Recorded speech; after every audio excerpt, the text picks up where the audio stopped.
সুবিধা কৰিবলৈ আমি প্ৰস্তুত আছো কাৰণ আমাৰ ডিসি মহোদয় আমাৰ ইয়ালৈ আহিব লাগিব আমাৰ পঞ্চায়তৰ আশা আমাক দিব লাগিব 2 নং পঞ্চায়তৰ আশা আমাক দিব লাগিব আৰু তেখেতে ইতিমধ্যে দিম বুলি আমাক আশা দিছে এতিয়া মুঠতে এতিয়ালৈকে দিয়াই নাই এতিয়া ডিসি মহোদয় আহি আমাক মুঠতে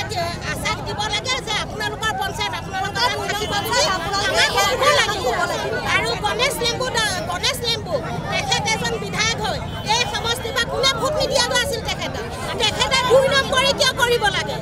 তেখেতে আমাৰ পঞ্চায়তটো আমাৰ তাত থাকিবলৈ আমাক এজোৰ কৰিব লাগিছিল 8000 ভোট দৰকাৰ কিন্তু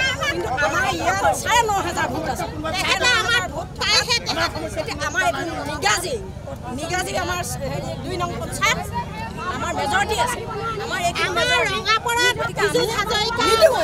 মহোদয় হয় আমাৰ আমি তেখেতকো আপত্তি কৰিছো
খবৰৰ বাবে যোগাযোগ কৰক 7099017330 লগতে 7099017110 নম্বৰত।